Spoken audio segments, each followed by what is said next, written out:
gently singing fly, scarce heard amid the guns below.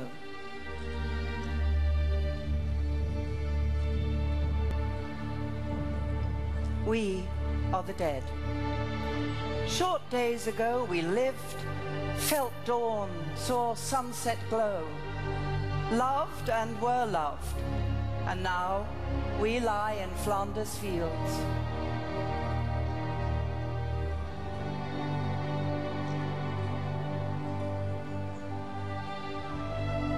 Take up our quarrel with the foe. To you from failing hands we throw the torch. Be yours to hold it high. If ye break faith with us who die, we shall not sleep, though poppies grow in Flanders field.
Passchendaele was remembered by many soldiers as the most horrific battle of the First World War.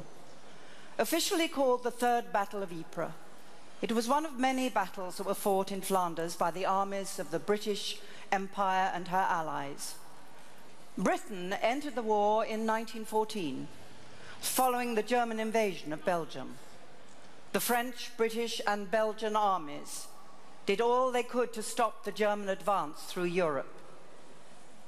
2 months later, in October 1914, the fighting arrived here in Ypres.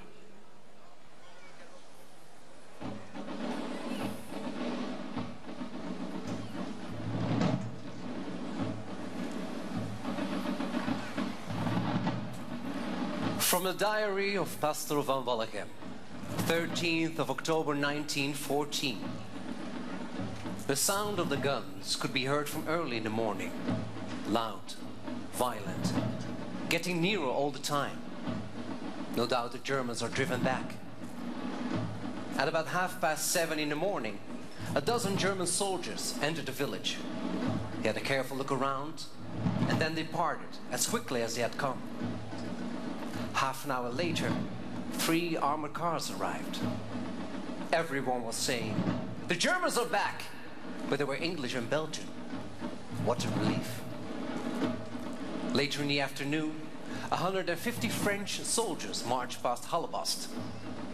And so, we had seen the troops of 4 different armies in a single day. German, Belgian, English, and French.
En dat waren de trommelaars van de Royal Marines. En nu krijgen we een andere band die zo meteen de marketplace komt opgewandeld. Maar misschien toch nog even over dat leger, Mark. Toen de oorlog begon, het Britse leger, dat was heel klein, hè? Dat was een beroepsleger. Er was geen militaire dienst. Er was een beroepsleger. Groot-Brittannië had een grote zeemacht, maar een klein landleger van 250.000 manschappen. Dat was naar die normen van toen heel weinig. In het begin kwamen er ongeveer 100.000 manschappen naar België om ons land mee te helpen verdedigen.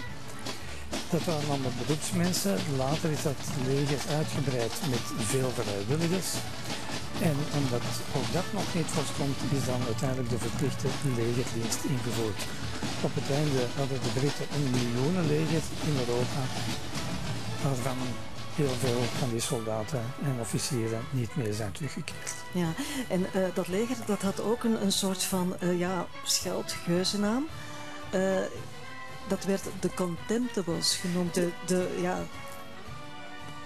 Ja, dat was eigenlijk een scheldnaam die als geuzennaam is aanvaard door de eerste manschappen van dat kleine beroepsleger. Ja. En dat was door de Duitsers, hè, omdat zij dat eigenlijk beschouwden als een te verwaarlozen leger. Hè? Ik weet niet of het door de Duitsers was. Ik denk dat het een beetje smalend door de eigen bevolking was gezegd. Maar ja, daar ben ik niet zeker van. Nee, het was op een duur een beetje een eretitel, een geuzennaam.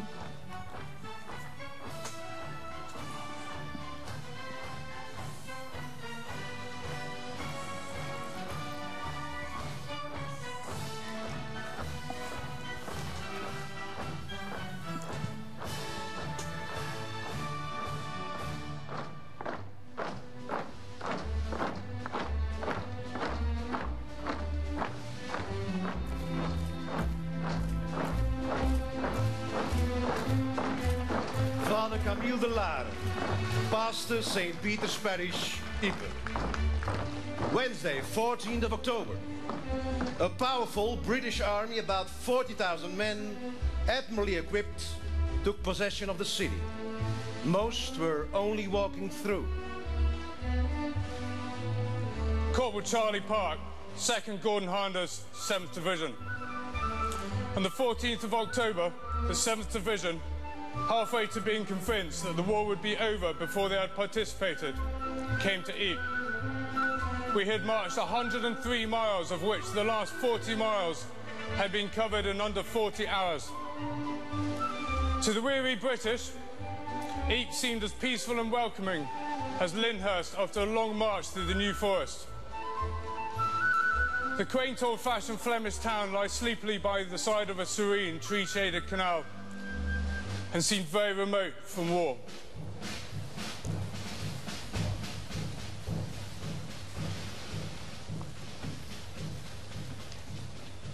Sister Marie Marguerite, teacher and member of the Sisters of Mary at the La Motte Convent, Ieper. 14th to the 16th October 1914. 250 English soldiers and 60 horses were housed in our convent. Inside the town, there was still a number of British and French soldiers.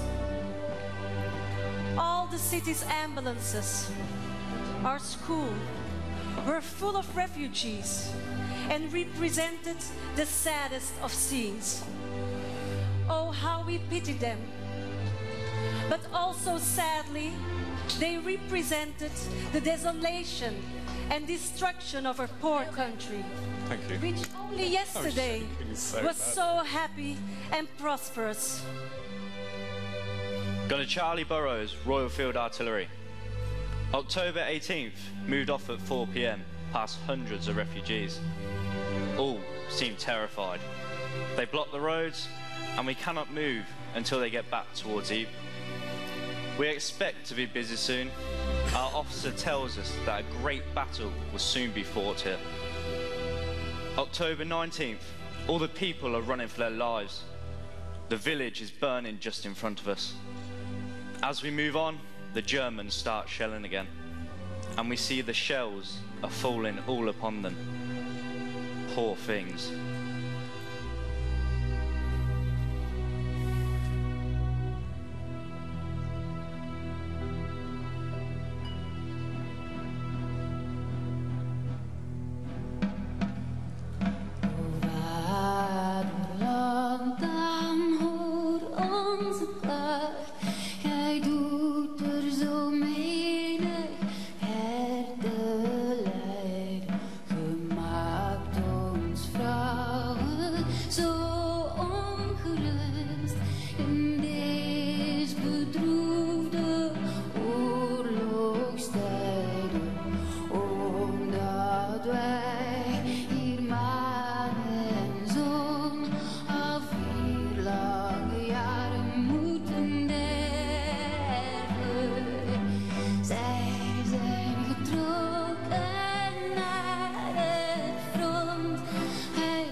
Gijke Arnaert herkent van Hoeve van ik vroeger. Zij brengt een stuk uit het toneelstuk Nooit brengt oorlog vrede. En dat heet Klaaglied van de vrouwen.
Corporal John Lucy, Royal Irish Rifles, November 1914.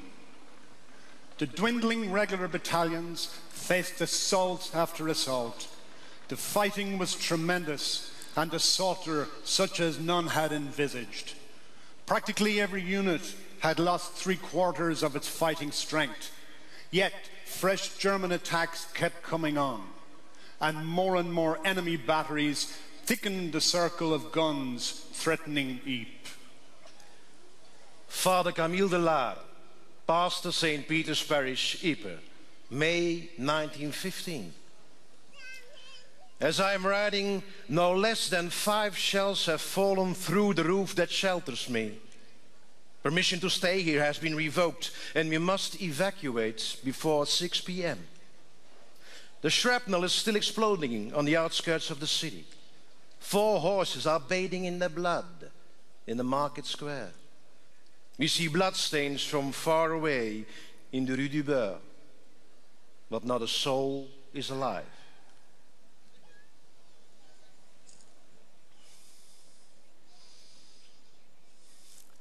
When the British troops arrived in Ypres, they brought with them a secret weapon, their sense of humour. In the ruins of the city, a group of soldiers from the Sherwood Foresters, led by Captain Fred Roberts and Lieutenant Jack Pearson, produced an extraordinary satirical trench newspaper, which laughed at the High Command, at the horrors of the war, and at their conditions. Its defiant flippancy embodied the triumph of the human spirit in the face of overwhelming adversity. Oh, to be in Flanders now that spring is here. It's February, sir. Is it, Barnes? I find it frightfully difficult to tell. Certainly very hot for the time of year. Fritz's love tokens do seem to be appearing with disturbing accuracy. That's how we know the artillery's not our own, sir. Yes, thank you, Sergeant. No, but have you seen the state of the roads out there, Lieutenant? Quite appalling, full of enormous holes. I'm going to have to complain to the Ypres Town Council. And as for the state of some of the trees... The Bosch gunners use them for target practice, sir. Yes. They're not as popular as they used to be. Oh, shit. Very good, sir. Right, usual drill. Search the place for anything we can use, preferably of the metal or timber variety. Sir, where's this Ypres place everyone keeps talking about? Ypres is what the Belgians call wipers. Ah, right, sir. Funny lot, the Belgians. It's like that Napu rum they have over here. I never seem to get any. Napu is from the French, John. Il n'y en a plus. There is no more. Well, why did they just say that, sir? There's nothing here, sir. Napu salvage, sir. Very good, Don. We'll make a supper of you yet. Hey, take a look at this, sir. What the bloody hell is that? Well, that, Barnes, is an Arab. I'm not stupid, son. The Arab is an Anglo-American hand-fed platen press. It's a manual pedal-operated printing machine. And it is a work of art. So shall we smash it up? No! Hey. How on earth do you know all this, Tyler? I used to be a printer in Civvy Street, sir. Really? Can you make it work? Well, she's been knocked about a bit. Had some unwelcome visitors, but give it a bit of time, yes, sir. I reckon so. Splendid. Because we're going to borrow it. Isn't that looting, sir? No, it's the temporary requisitioning of civilian facilities for military purposes. Sounds like looting to me. You ever done any journalism, Pearson? Good God, no. Excellent, me neither. Because what we are going to do, boys, is produce a newspaper. Aren't we, Sergeant? If you say so, sir. What, like the Daily Mail? No. I was thinking of something rather more accurate. And what shall we call this publication? The Ypres Times. Huh? Ypres, sir? Oh, it's not going to be in Belgian, is it? We all call it wipers, sir. Yeah. Very well. The Wipers Times. Right. You heard the captain. We have a newspaper to produce. So, will the Wipers Times address the big issues of the war? Of course. We'll write the first thing that comes into our heads and Fill the rest with advertisements. There might be a slight problem with potential advertisers, such as, you know, shops, restaurants, theatres, small businesses, etc., etc. What problem? There aren't any. They've all been blown to buggery. Oh, is that anywhere near Popperingy? No, it isn't. You didn't hear that, did you, men? No, sir. But it was most amusing. I'm sure we can find some advertisements. Fred, you are an incorrigible optimist. Optimism. Now, there's a dangerous thing, particularly in a war. Jack, do you suffer from optimism? Men! Are you suffering from optimism? Many are and don't know the telltale signs. Is it serious, Doctor? I just need you to answer a few questions. Do you wake up in the morning feeling all is going well for the Allies? Yes, Doctor. Do you sometimes think the war will end within the next 12 months? Absolutely, Doctor. Do you consider our leaders competent to conduct the war to a successful issue? I should say so, Doctor. Oh, dear. This is the worst case of cheerfulness I've encountered. But don't worry, I'm writing something for you now which should cure you completely. Is it a prescription, Doctor? No, it's your orders. I'm sending you to the front line. Thank you, Doctor. Take a wilderness of ruin, spread with mud some 6 feet deep. In this mud now cut some channels, then you have the line we keep. Now you get some wire that's spiky, throw it round outside your line. Get some pickets, drive it tightly, and round these your wire and twine. Get a lot of Huns and plant them in a ditch across the way. Now you have a war in the making, as we cheer from day to day.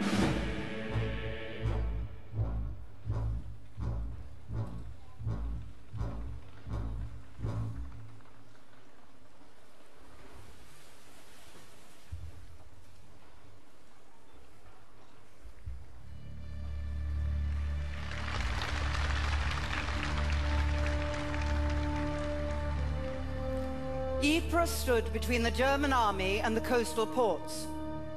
Right here, the Allies halted the German advance in what became known as the First Battle of Ypres.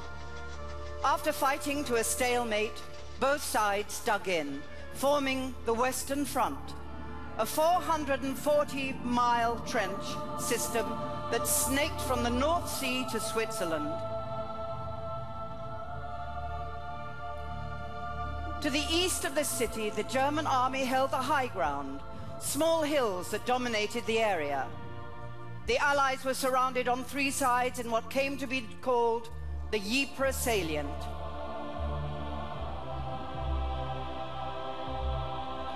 The Second Battle of Ypres in the spring of 1915 saw the German army launch a major gas attack here for the first time. The Allies were driven back, but the line held, just. Their foothold became smaller, the pressure even more intense. Fighting in the salient was continuous. Over 1 million men marched along the Menin road, many passing through this square on their way to the front line. Shelled constantly, it was one of the most dangerous places on the Western Front. Every regiment and corps of the British Army would serve here. And by 1917, thousands were wounded or killed every month, just holding the line.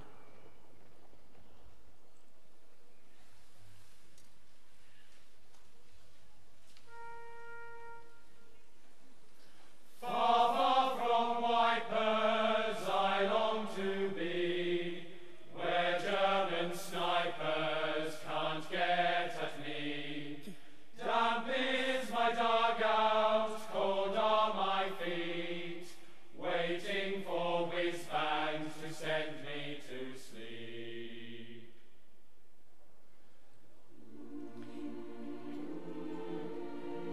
In the summer of 1917, the Allies began a major offensive to push back the German army and to finally break out of their precarious positions in the salient.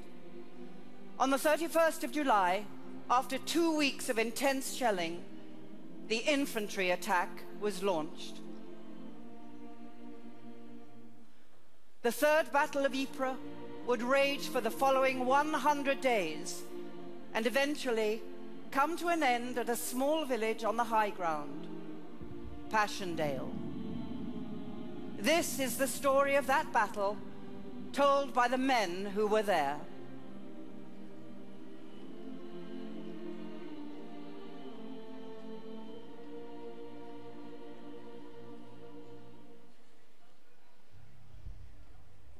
I was 19 years of age. I was in the front line trench at Passendale. Now Passendale, when I knew it, was flat. Everything was blown to pieces.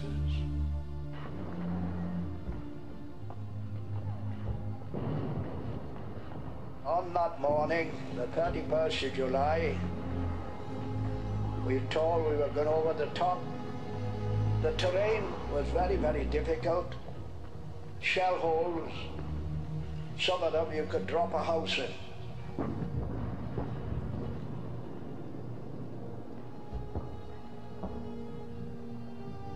We entered the front line. Shell holes over shell holes, all filled with water. On the other side, there were the snipers, and they were very good marksmen. And the artillery fired at everyone whom they saw in these fields.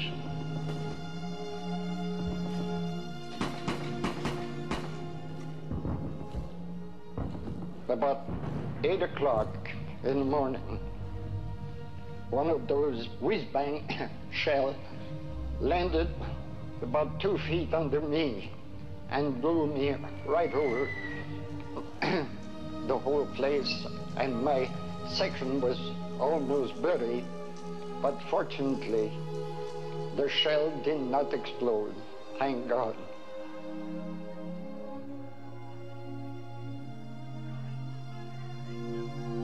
The air was boiling with the turmoil of the shells flying through it. We were thrown about in the aircraft, rocking from side to side, being thrown up and down. Below us was mud, filth, smashed trenches, wreckage of aeroplanes, bits of men. And as we came out of it, I felt that we had escaped from one of the most evil things that I have ever seen at any time in any of the flying that occurred to me during that war.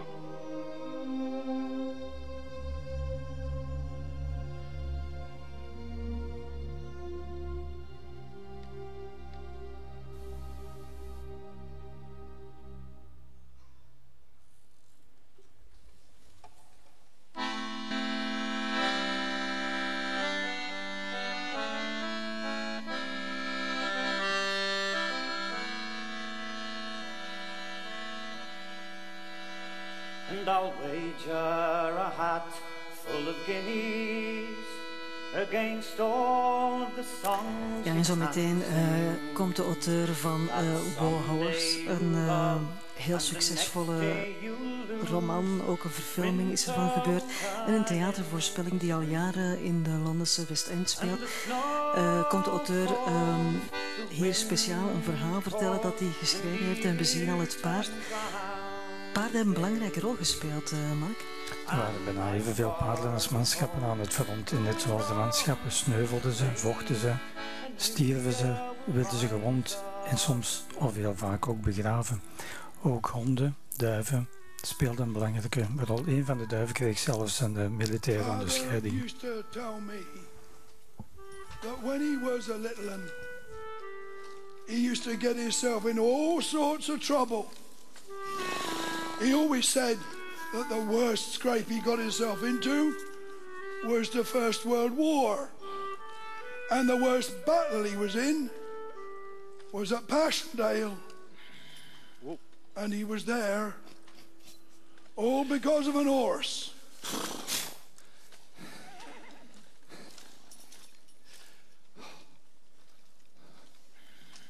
He was a farm boy when the war broke out. 15, that's all. Like me, he didn't get a lot of schooling. He always said you could learn most of what was worth knowing from keeping your eyes and ears peeled. Anyway, that's by the by. Father had this young colt, Joey, he called him. Broke him to alter, broke him to ride, broke him to plough. Grew up together, they did. Best friends, meant the world to each other. And if ever that horse got sick, Father would bed down beside him in his stable till he was better. He loved that horse like a brother he did. Now, Father weren't old enough yet to join up, but Joey was. Father was busy with Joey out in the fields. He weren't thinking about the war. He was thinking about his ploughing. He didn't know the army would come into the village looking for good, sturdy horses to buy for the cavalry, for pulling guns or ammunition wagons or ambulances. They needed all the horses they could get, and they were paying good money too. Come on, Joey. Come on! Come on! Come on! It were his own father who done it. Done it without telling him. Done it behind his back. His father took Joey up to the village and sold him off to the army. Father, no. No! Father! £40 he got for him. Albert stirred up to his father and told him just what he thought of him. Said goodbye to his mother and told them he was off to join up to find his Joey and bring him home. Nothing they could say would stop him. Now, there's millions of men over there at the front in Belgium, and millions of horses too. Needle in an haystack, you might think. Father told me, and you'd be right. Just staying alive was the difficult bit. The worst was at the Battle of Passendale. He always said that. Hell on earth, he called it. For men and horses both. The horses died just the same way the men did. Shell fire, machine gun fire, barbed wire, and every horse Father saw, dead or alive, he thought it might be his Joey. Then, at first light one grey, misty morning, Father's on stand 2 in the trenches, on lookout for German attack. And he looks out through the mist and he sees something moving out there. Not a German, not a cow, but a horse. A horse in no man's land. Well, he never thinks twice. He loves horses, all horses. So he's got to go out there and fetch him in, hasn't he? Quick as a twig, Father is up and over the top and stumbling through the mud towards this horse. Trouble is, there's this German bloke doing just the same thing. And he's waving a white flag. There, no one gun fire, barbed wire. So the two of them, a Fritz, every horse, and a Tommy, and a nice little chat. So what do we do now?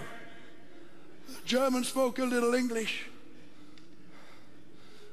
Father didn't know hardly a word of German. We don't want to start a war now, do we? The German bloke laughs, takes a coin out of his pocket, holds it up, and says, I have a good idea, Tommy. Let us toss for the horse. You call. Seemed like a fair idea to Father, so he calls. Heads.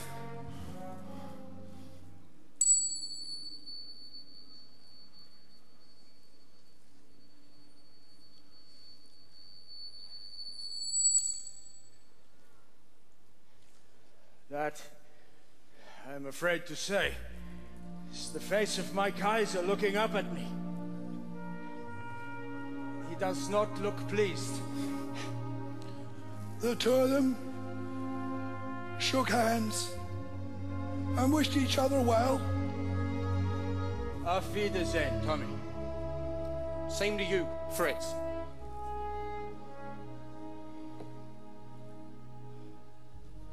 So, Father won, and you guessed it. When they got that horse back to the veterinary hospital and cleaned him down, and that took some doing, Father said, it was his Joey standing there. That takes some believing, I know, but it's true enough, I'm telling you.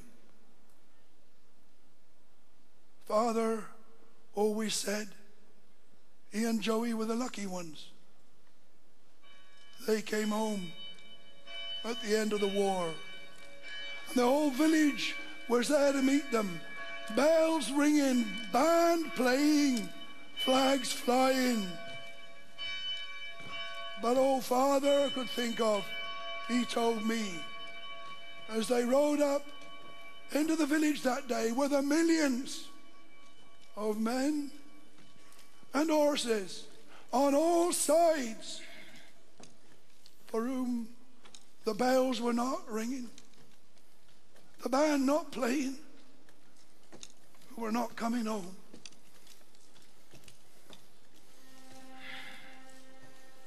The lambkin in the manger, the light upon the lea, the moorland yields to glory, the shepherds bend the knee, and all are wrapped in grace, and all are gifted worth.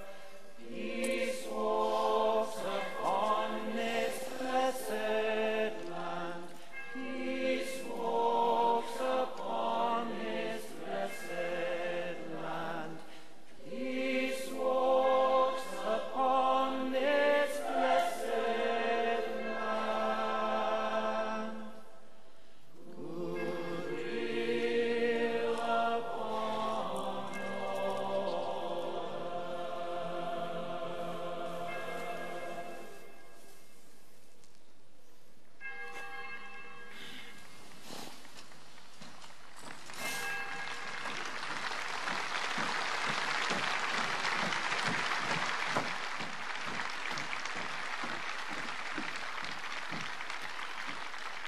On the second day it began to rain, and rained continuously, so that the bog of Passendale spread out into a lake, and to begin with we were sitting up to our knees in mud and water. Now the mud at Passendale was very viscous indeed, very tenacious, but it also stuck to you all over. It slowed you down, it got into the bottom of your trousers, and you were covered with mud. It drew at you, not like a quicksand, but a real monster that sucked at you. Because of the mud, there were no trenches, just shell holes. That forward line was made of shell holes. The men were wet to the skin day after day. Their overcoats were plastered with mud. So you can imagine how hard it was to move at all. I remember very well trying to assist a lad. We called to him. I said, "Are you hit, son?" He said, "Yes, I am, a little." There was no hope of getting to him. He's in the middle of this huge sea of mud. And the look on the lad's face was really pathetic, but I couldn't do a thing. Had I bent a little more, I should have gone in with them, as so many did. I don't know how far the duckboards extended, but each side was a sea of mud. You stumbled and slugged along. If you slipped, you went up to the waist, possibly. Not only that, but in every pool was decomposed bodies of humans and mules, perhaps both. And if you were wounded and slipped off, well, then that was the end of it.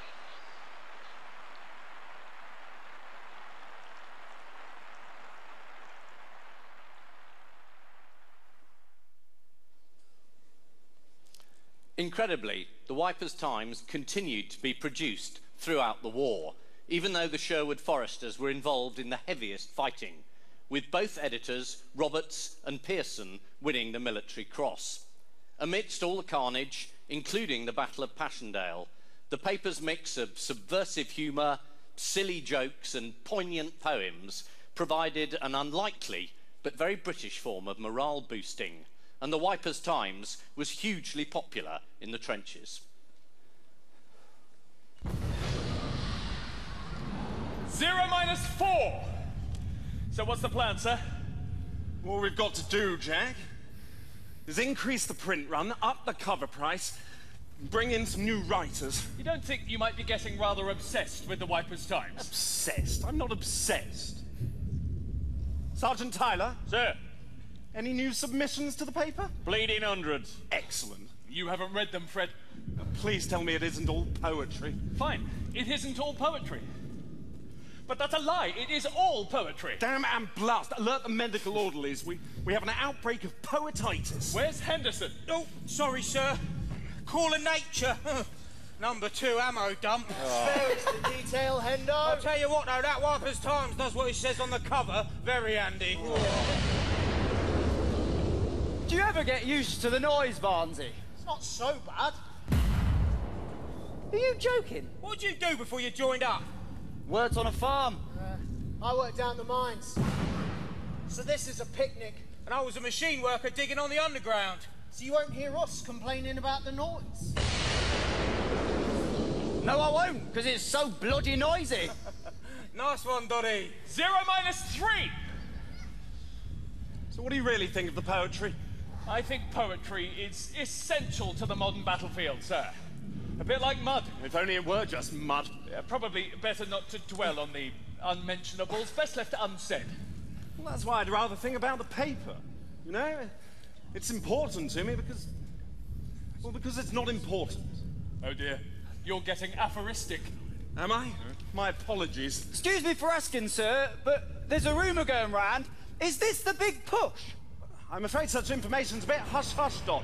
Who on earth told you that? The Germans, sir. They're shouting out across no man's land. Yes, well, perhaps not the best-kept military secret in the history of the British Army. However, I do have some good news, lads. Sir? All you men are to receive chevrons. What's a chevron, sir? It's a small V-shaped piece of coloured cloth, Yates, to be sewn onto your tunic to denote active service overseas. How we've managed to sleep at night without our chevrons is one of the astounding features of the war. If only I got me blooming chevron, sir, I could die happy. 0-2. Rum ration, Sergeant. Is there time to give the boys a tot? Yes, sir. She's son. Dot's too young, I love his. Yeah, we don't want you incapable, Henderson. How would you tell, sir? Any chance of seconds? No, lad. Bad for your health. Have some water. Water? Water's not for drinking, Sergeant. It's for putting in the radiators of the staff officers' cars. Don't do anything that's risky. Forget the water. Try some whiskey. 1 minute.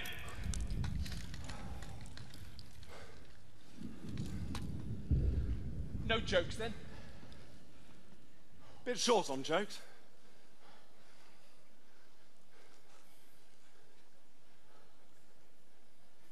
There are various types of courage. There are many kinds of fear. There are many brands of whiskey. There are many makes of beer. There is also rum, which sometimes in our need can help us much. But 'tis whiskey. Whiskey. Whiskey hands the courage which is Dutch. On the signal, company will advance.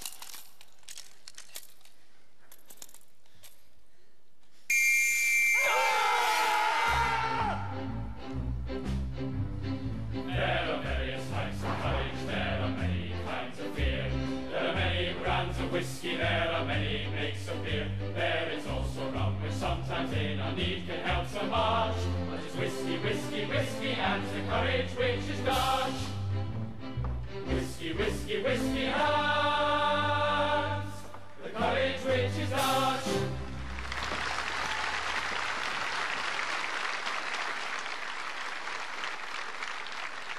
Over the whole of Passendale, there was a smell. It was a sweet smell. It was a smell of decaying bodies or decayed bodies, men, mules. Now, you got this smell more strongly and more strongly as you got towards the front line because the shells were churning it up. You see, the ground was full of these dead bodies. And over that was a very strong smell, and if it got stronger, it was dangerous. It was chlorine gas.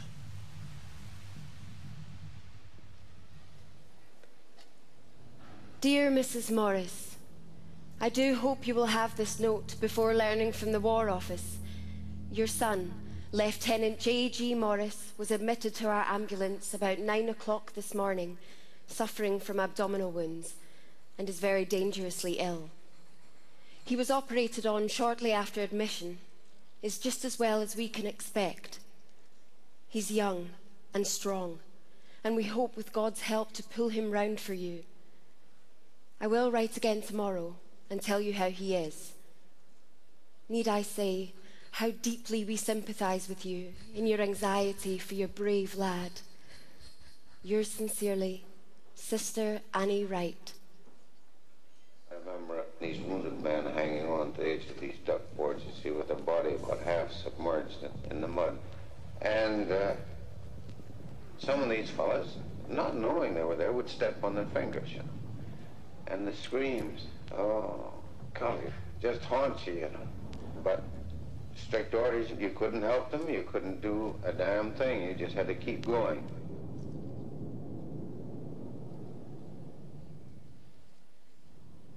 Dear Mrs. Morris, your son, I'm sorry to say, is not nearly so well this morning.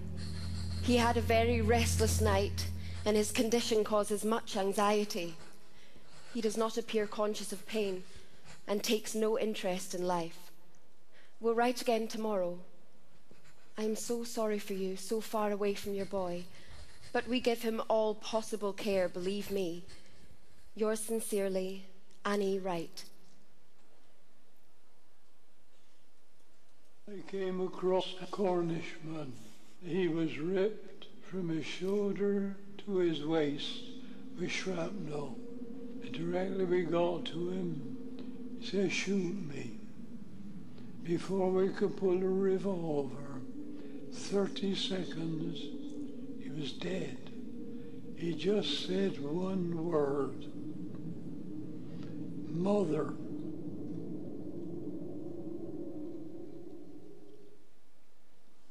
Dear Mrs. Morris, your wire came this morning just an hour too late, your dear boy having passed peacefully away at 9 o'clock.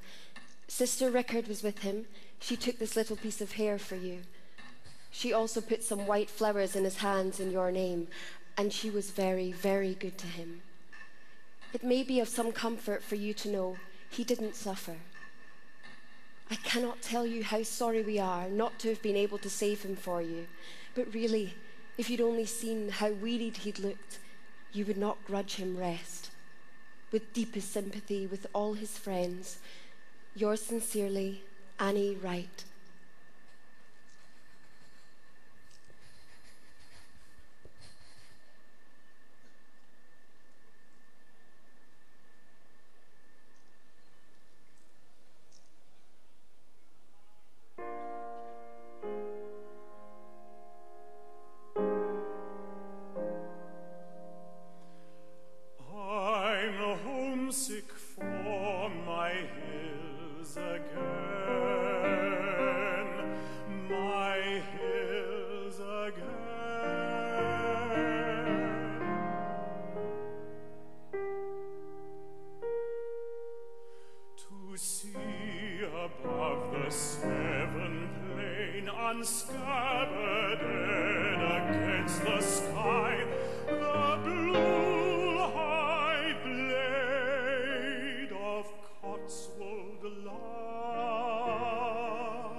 Clouds go roll.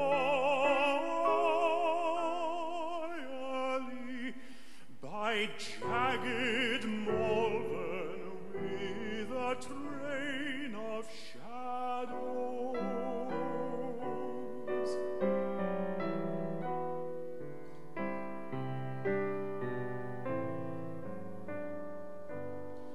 Where the land is low, like a huge imprisoning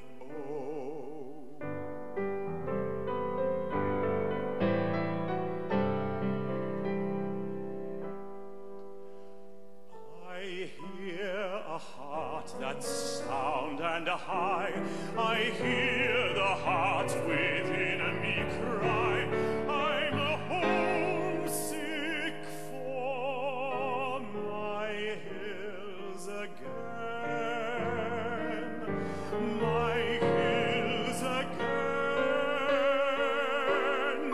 Cotswold or Malvern, sun or rain.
My darling Lizzie, at last I have the opportunity of writing to you a real letter.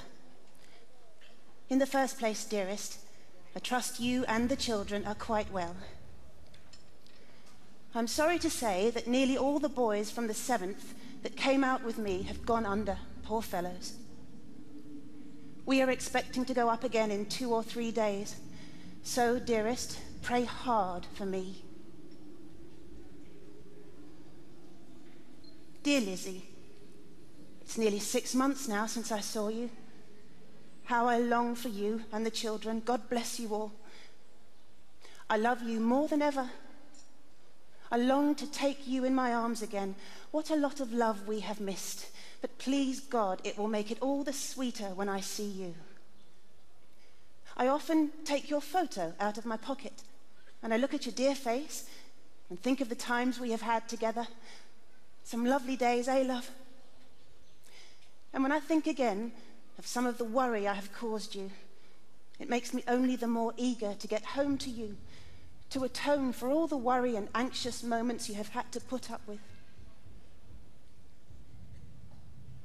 Out here, dear, we're all pals. What one hasn't got, the other has. We try to share each other's troubles, get each other out of danger.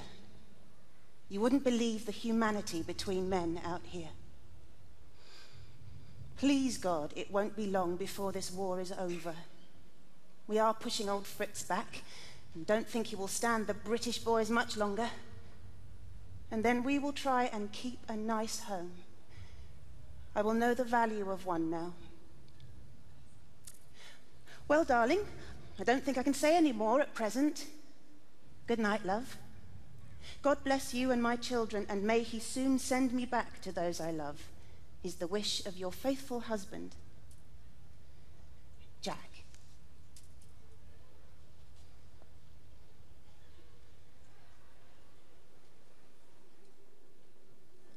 When Jack's letters stopped, every effort was made by his family to find him. On the 4th of December 1917, Lizzie received a telegram informing her that Private Jack Mudd, 24th Battalion, London Regiment, was missing, presumed dead.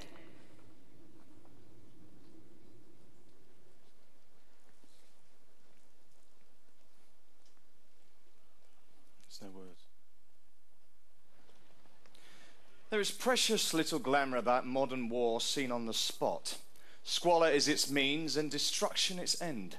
Everyone is homeless, and the homeless man, for all his heroic cheerfulness, a most forlorn fellow. And so, here stands Talbot House, a refuge behind the lines, where British soldiers of all ranks can escape. All rank abandon ye who enter here. It was plain that it was up to the chaplains to open a place of their own, an institutional church to provide happiness for men, and also, if possible, a hostel for officers going on leave. And here I am, chaplain to the forces. I am a comic kind of creature in officer's kit, but people are getting used to me and my queer, unmilitary way. My job here is of the kind I more or less understand, i.e. being friendly to all comers without any of the regimental business to bother me. Come along in and have a look around. Don't dally on the doormat, it is a custom to neglect. Here is the entrance hall. On the left hand, its walls are covered with maps, not of the war, but of Blighty.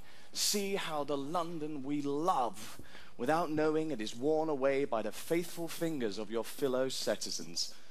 Looking straight through the hall, you catch a glimpse of a well-kept garden where men bask as in St. James's Park. Come into the garden and forget about the war.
Nights are getting very lonely, days are very long. I'm growing weary only, listening for your song. Old remembrances are thronging through my memory, thronging till it seems the world is full of dreams, just to call you back to me. There's a long, long trail a-winding into the land of... Ja, en dit is het soort liedjes dat gezongen werd in Talbot House. Dat was een belangrijke plek om het moreel van de mannen hoog te houden, Mark. Ja, Talbot House was een oase voor de manschappen. Er was een mooie tuin en er was al een unicum in dat oorlogslandschap. Er was ook een concerthal waar theatervoorstellingen en liedjesavonden en dit gebeurde en dit waren de liederen die in de oorlog gecomponeerd zijn en die dat ook gezongen werden. Het eerste lied was pseudo-optimistisch, maar het zit vol met ironie. In dit lied dat brengt een realistischer beeld van de oorlog, de heimwee van de soldaten, het eindeloos wachten op een mooiere toekomst.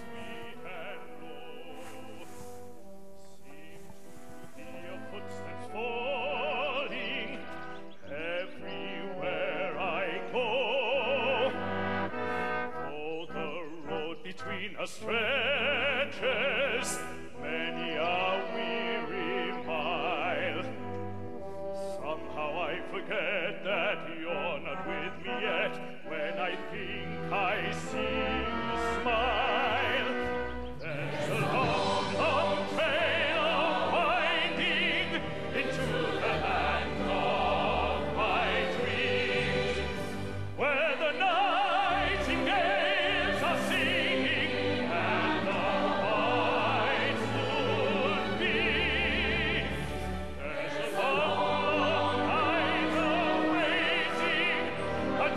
my dreams all come true. Till the day when I'll be going down that long, long trail with you.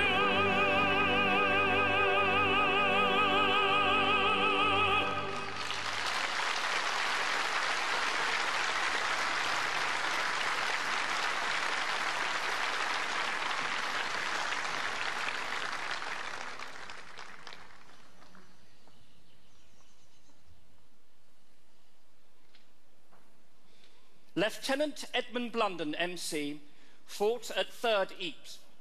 He would later recall vividly entertainment behind the lines in his poem, Concert Party, Bussenboom.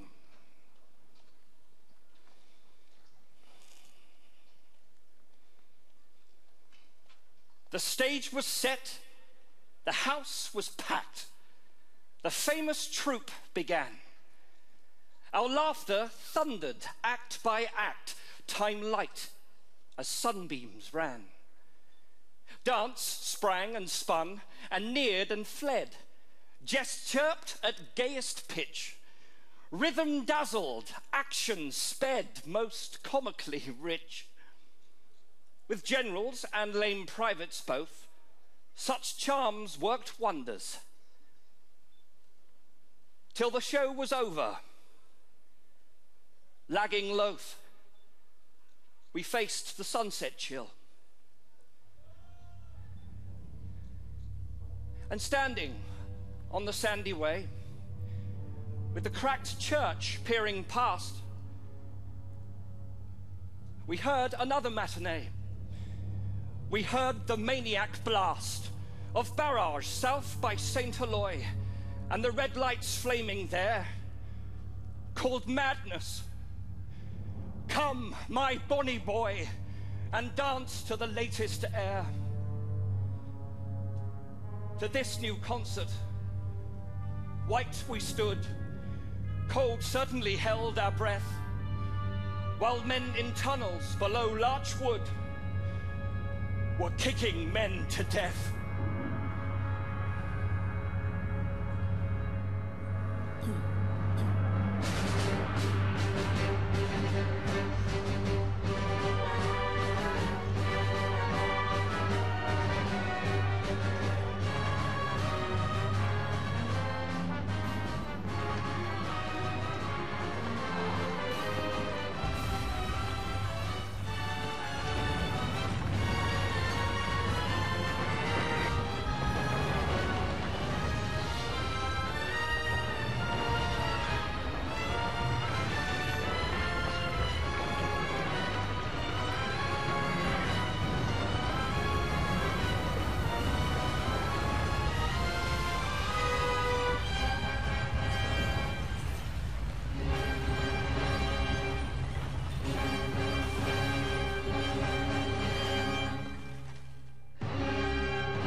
By the end of 1917, the city of Ypres was in ruins, and the magnificent cloth hall reduced to rubble.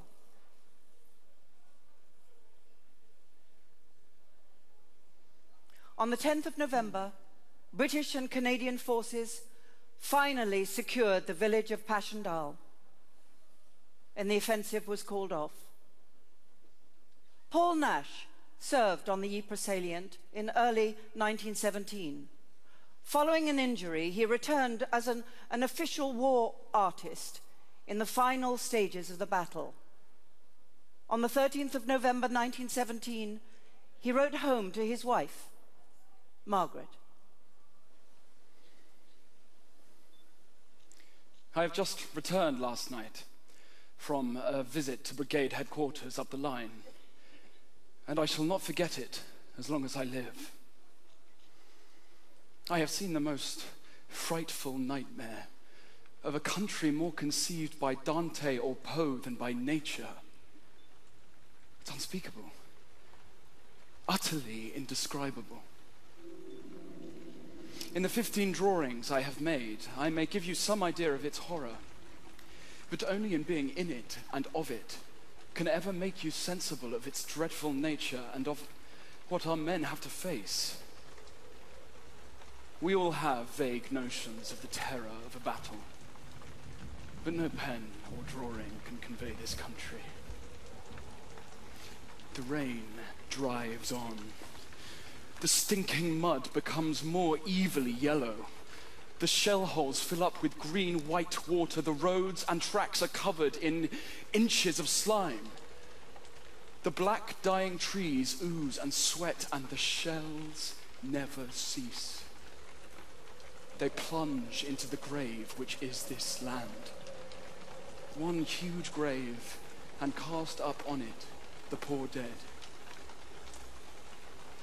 It is unspeakable, godless, and hopeless. I am no longer an artist, interested and curious. I am a messenger who will bring back word from the men who are fighting to those who want the war to go on forever.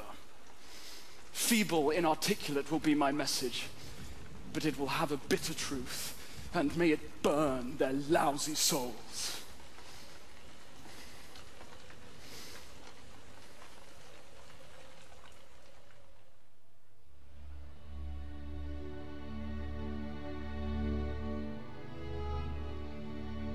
Passendale was the infantryman's graveyard. We called it the slaughterhouse. And even the most seasoned veteran felt he'd be lucky if he got there and came back. There was no chance of getting wounded and getting a blighty one at Passendale. You'd either get through or die.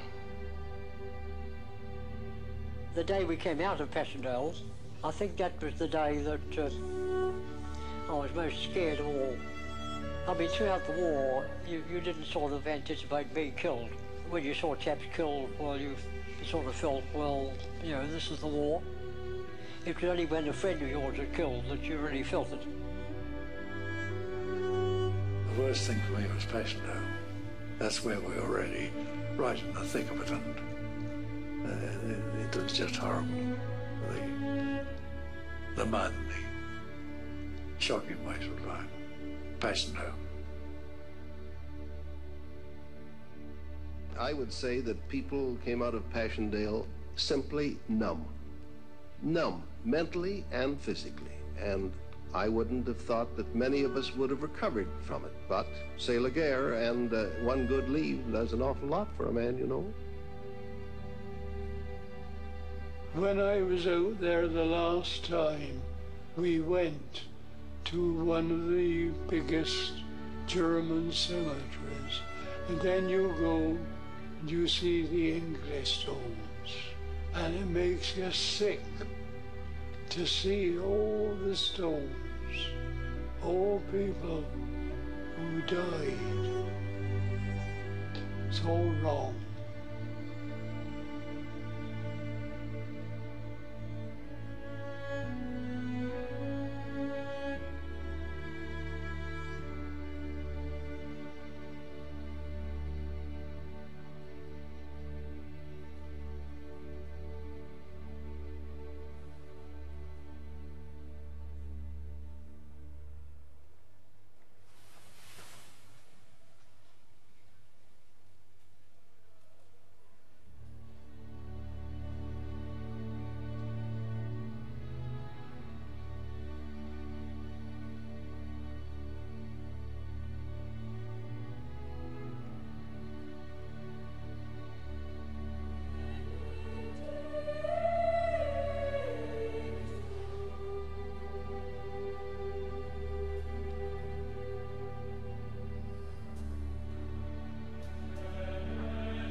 Ja, en met het muziek van de doedelzakken komt er een einde aan deze toch wel indrukwekkende evocatie.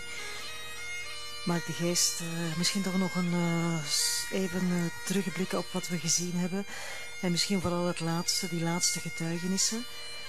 Gaan over de zinloosheid van de oorlog van Passendale. Want daar staat Passendale toch voor, hè?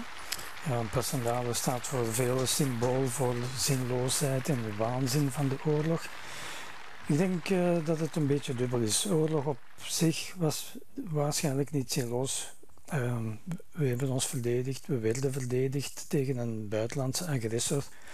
Ons land werd op deiling gezet, onze waarde werd op deiling gezet. Maar er zijn vele doden gevallen. Maar er zijn veel te veel doden gevallen om die waarde te verdedigen. De oorlog was misschien niet zinloos, de veldslagen waren dat vaak, om niet te zeggen bijna altijd wel. Ook Passendale, vele verliezen om een dorp te veroveren dat dan een half jaar later om strategische redenen opnieuw verlaten wordt. Dus een doel werd niet echt bereikt. Ja, en terwijl de VIP's de herdenking verlaten. Het is begonnen vanavond bij de Menenpoort. We zijn er ook geëindigd. We zagen de troepen door die Menenpoort wegmarcheren. Dat heeft natuurlijk ook een betekenis, hè? Dat doen ze niet zomaar, hè? De Menenpoort was de plaats waar de meeste Britse troepen naar de frontlinie, naar het slagveld trokken. En toen de oorlog gedaan was, Ieper lag helemaal in ruïne. Er stond geen steen meer boven de andere. Je kon van de ene kant van de stad recht naar de andere kijken. De lakenhallen, zoals we in de videoprojectie gezien hebben, die waren ook totaal verwoest. Niemand minder dan Winston Churchill stelde eerst voor alles zo te laten. Maar in plaats daarvan heeft men dan toch een memorial to the missing, de Menenpoort, gemaakt. Ja, bedankt voor je commentaar. Misschien nog even zeggen dat ook morgen er nog een herdenkingsplechtigheid plaats heeft. Dat is dan de slotplechtigheid. En die heeft plaats op Tyne-Cot, dat is de Britse begraafplaats in Zonnebeke. En dat kan u helemaal volgen vanaf 1 uur op Canvas. Terwijl de VIP's weggaan, neem ik afscheid van u. Ik hoop dat u genoten heeft van deze avond en bedank je alvast om te kijken. Fijne nacht nog.